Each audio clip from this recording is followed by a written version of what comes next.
दोस्तों, अगर आप चाहते हैं ऑनलाइन पैसा कमाना और उस पैसे को स्मार्टली इन्वेस्ट करना तो सब्सक्राइब कीजिए हमारे यूट्यूब चैनल को और बेल आइकन को दबाना बिल्कुल मत भूलिए। नमस्कार दोस्तों, मेरा नाम है अनिल और आज की इस वीडियो में मैं आपसे बात करने वाला हूं अप स्टॉक्स के अंदर अगर आप फंड विड्रॉ करते हैं तो कितना टाइम लगता है, कब आपको फंड विड्रॉल प्रोसेस करनी चाहिए। आज की इस वीडियो में बहुत सारे क्वेश्चंस के आंसर मैं आपके देने वाला हूं क्योंकि बहुत सारे कमेंट्स आ रहे थे मुझे कि कब फंड विड्रॉल होता है, कितना टाइम लगता है। तो इन सारे क्वेश्चंस के आंसर आपको आज के इस वीडियो में मिल जाएंगे। तो बिना देरी किए चलिए शुरू करते हैं आज का वीडियो और मैं लेकर चलता हूं आपको मेरी मोबाइल स्क्रीन पे। दोस्तों, इसके लिए सबसे पहले आपको आपकी अपस्टॉक्स की मोबाइल ऐप पे लॉगिन करना है। लॉगिन करने के बाद आपको फंड्स में जाना है। फंड्स में जब आप जाएंगे तो यहाँ पर आप देखते हैं, यहाँ पर आपको मिल जाता है विड्रॉल फंड्स और यहाँ मिलता है व्यू पेमेंट हिस्ट्री। तो सबसे पहले मैं व्यू पेमेंट हिस्ट्री पे जाके आपको दिखाता हूं कि कब मैंने फंड ऐड किया था और कब विड्रॉल हुआ, और आपको लाइव करके भी दिखाऊंगा कि किस तरह से कब आपको फंड ऐड होता है, कब आपका फंड विड्रॉल किया जाता है, ये सारी चीजें। तो सबसे पहले मैं क्लिक करता हूं व्यू पेमेंट हिस्ट्री पे। तो यहां पर आप देख सकते हैं कि 12 सितंबर को 6:32 पे मैंने 300 रुपए यूपीआई के थ्रू ऐड किए थे और फिर 17 सितंबर को 1:32 पे मैंने 1000 रुपीज ऐड किए थे। तो मैंने क्या किया था कि इससे पहले मेरे अकाउंट में ऑलरेडी 100 रुपए पड़े थे, तो उसके बाद मैंने क्या किया कि 300 रुपए और ऐड किए 6:32 पे। उसके बाद विड्रॉल में आपको दिखाता हूं, विड्रॉल पे क्लिक करता हूं तो यहां पर देखिए 14 सितंबर को मैंने विड्रॉल प्रोसेस किया था रात को 9:06 पे। यहां देखिए पीएम है, 100 रुपए मैंने पेमेंट जो है वो विड्रॉल किया था। तो जैसे मैंने विड्रॉल रिक्वेस्ट प्रोसेस की थी तो यहां पर लिखा हुआ आ गया था कि 15 तारीख को यानी कि ट्यूसडे के दिन, 14 सितंबर को जो था वो था मंडे और 15 सितंबर को जो था वो था ट्यूसडे। तो यानी मंडे को मैंने रात को रिक्वेस्ट प्रोसेस करी और ट्यूसडे को दोपहर के 2 बजे से पहले पहले इन्होंने कहा था कि फंड जो है वो डिपॉजिट हो जाएगा। तो मैं आपको एक स्क्रीनशॉट दिखा रहा हूं साइड में, आप देखिए कि इसके अंदर 12 तारीख को एक फंड ऐड हुआ है 300 रुपए, जैसा कि मैंने आपको यहाँ डिपॉजिट में दिखाया था कि 12 तारीख को फंड 6:32 पे मैंने ऐड किया था 300 रुपए। तो वो देखिए आपको बैंक का जो मेरा स्टेटमेंट है उसका मैं स्नैपशॉट आपको दिखा रहा हूं। यहाँ पर यूपीआई के थ्रू अपस्टॉक्स का पेमेंट हुआ था, वो आपको दिखाई दे रहा है, डेबिट हुआ था 300 रुपए। उसके बाद 100 रुपए जो मैंने यहाँ विड्रॉल किए थे वो विड्रॉल के आपको दिखाई दे रहे हैं। तो यहाँ पर अगर आप देखेंगे तो 15 तारीख को यानी कि ट्यूसडे के दिन 1:03 पे दोपहर में ये पेमेंट प्रोसेस हो गई थी, जबकि इन्होंने कहा था 2 बजे तक हो जाएगी। तो जब इन्होंने कहा था तब पेमेंट प्रोसेस हो गई है। थोड़ा बहुत कभी हो सकता है कि डिले हल्का फुल्का हो, तो घबराने की जरूरत नहीं है, आपका पैसा जो है वो ट्रांसफर हो जाएगा। डिपॉजिट में वापस जाता हूं तो यहाँ पर आप देख सकते हैं कि 17 तारीख को जो मैंने अमाउंट ऐड किया था 1:32 पे, तो वही टाइम यहाँ पर आ रहा है 1:32 और 50 सेकंड जब मैंने 1000 रुपए इस अकाउंट में ऐड किए थे।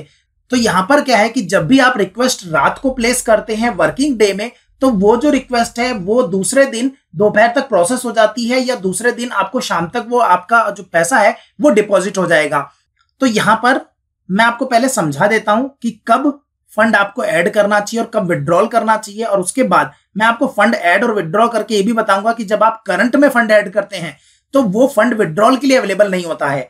तो सबसे पहले मैं आपको ये समझा देता हूं कि जब भी आप फंड विड्रॉल करें तो वो वर्किंग डे होना चाहिए बैंक का भी। बैंक का जैसे फर्स्ट और थर्ड जो वर्किंग डे होता है उसके बाद अगर आप सुबह ही रिक्वेस्ट प्रोसेस कर देते हैं तो पैसा जल्दी आ जाता है, रात को करते हैं तो भी सेकंड डे आपके पास पैसा आ ही जाता है।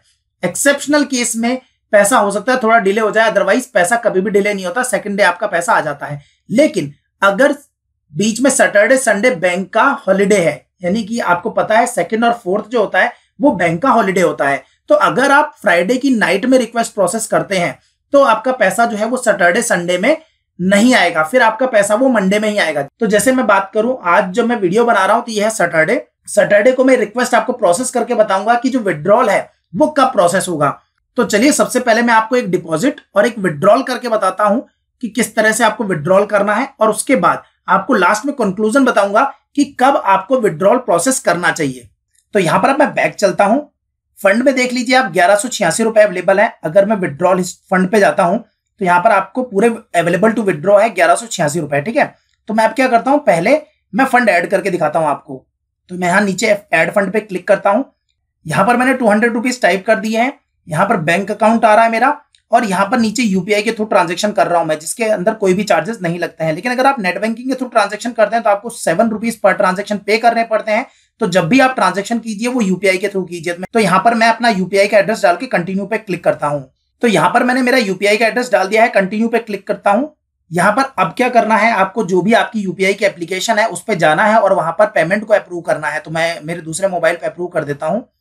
यहाँ पर आप देख सकते हैं कि जो फंड है वो सक्सेसफुली ऐड हो गया है। अब मैं डन पे क्लिक करता हूं। यहाँ पर आप देख सकते हैं कि 1386 रुपए ऐड हो गए हैं। अब मैं अगर विड्रॉल पे क्लिक करता हूं तो देखता हूं कि कितना फंड विड्रॉल के लिए अवेलेबल है।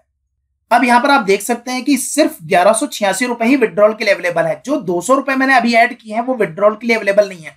अब आप पूछेंगे वो विड्रॉल के लिए कब अवेलेबल हो जाएंगे, तो विड्रॉल के लिए वो नेक्स्ट वर्किंग डे में वो विड्रॉल के लिए अवेलेबल हो जाएंगे और उसके बाद आप उस फंड को भी विड्रॉ कर सकते हैं। इंस्टेंट विड्रॉल नहीं होगा अगर आपने अभी मनी ऐड किया है, तो एक बात याद रखिएगा। तो यहां पर मैं अब विड्रॉल करना है तो मैं जैसे 1186 रुपए जो है वो विड्रॉल कर लेता हूं। तो यहां पर देखिए मैंने 1186 रुपए टाइप कर दिए हैं। विड्रॉल फंड पे क्लिक करता हूं तो यहां पर देखिए ये जो मैसेज आ रहा है विड्रॉल का, ये जो रिक्वेस्ट मेरी प्रोसेस होगी वो होगी मंडे को 21 तारीख को, और मैं आज जो ट्रांजेक्शन कर रहा हूं वो कर रहा हूं सैटरडे को। संडे को बैंक बंद रहते हैं तो यहां पर आपका जो विड्रॉल प्रोसेस है वो नहीं होगा। तो इसलिए हमेशा याद रखिए कि जब भी आप फंड विड्रॉल करते हैं तो वो वर्किंग डे में करें। बैंक का उस दिन वर्किंग डे होना चाहिए। अगर बैंक का बीच में भी किसी दिन हॉलीडे है तो आपकी फंड जो है वो प्रोसेस नहीं होगी, वो नेक्स्ट वर्किंग डे में ही प्रोसेस होगी। तो यहां पर मैंने बहुत सारी चीजें आपकी क्लियर कर दी है, फिर भी मैं लास्ट में एक बार कंक्लूड कर देता हूं ताकि आपको सारी चीजें समझ में आ जाए। पहला कि जब भी आप फंड ऐड करते हैं तो फंड उस वक्त इंस्टेंट विड्रॉल नहीं होता है।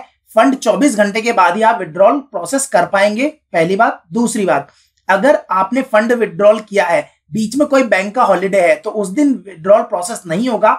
जब बैंक का नेक्स्ट वर्किंग डे होगा उसी वक्त आपका जो फंड विड्रॉल है वो प्रोसेस होगा। तो हमेशा वर्किंग डे में विड्रॉल कीजिए, आपका फंड सक्सेसफुली प्रोसेस हो जाएगा। और अगर आप मॉर्निंग में करते हैं तो ज्यादा बेटर है, इवनिंग में करेंगे तो दूसरे दिन आपका फंड विड्रॉल प्रोसेस इजीली हो जाएगा। तो यहां पर आपको कोई भी तकलीफ नहीं होगी। तीसरा, अगर आप कोई स्टॉक सेल करते हैं तो आपका T+2 वर्किंग डे में आपका जो पैसा है वो आपके ट्रेडिंग अकाउंट में आता है, और ट्रेडिंग अकाउंट में आने के बाद ही आप उस फंड को विड्रॉल कर सकते हैं। तो जब भी आप कोई स्टॉक सेल करते हैं तो इंस्टेंट पैसा आपके पास नहीं आएगा। T+2, T का मतलब होता है ट्रांजेक्शन, यानी कि अगर आपने मंडे को ट्रांजेक्शन किया है तो ट्यूसडे छोड़ के वेडनेसडे, यानी T+2 डे में, यानी वेडनेसडे को आपका पैसा जो है वो आपके ट्रेडिंग अकाउंट में आएगा और उसके बाद आप उसे विड्रॉल कर सकते हैं। आई होप तो आपकी सारी क्वेरीज क्लियर हो गई होंगी। फिर भी अगर आपके कोई सवाल या सुझाव है तो कमेंट सेक्शन में लिखना बिल्कुल मत भूलिए। आज की वीडियो में बस इतना ही। आशा करता हूं वीडियो आपको पसंद आया होगा। अगर आपको वीडियो पसंद आया तो इस वीडियो को लाइक कीजिए, शेयर कीजिए और चैनल को सब्सक्राइब अगर आपने अभी तक नहीं किया तो चैनल को सब्सक्राइब कर दीजिए, क्योंकि इसी तरह के वीडियो मैं आपके लिए लाता रहता हूं। इस वीडियो को देखने के लिए आपका बहुत बहुत धन्यवाद। आपका दिन शुभ हो।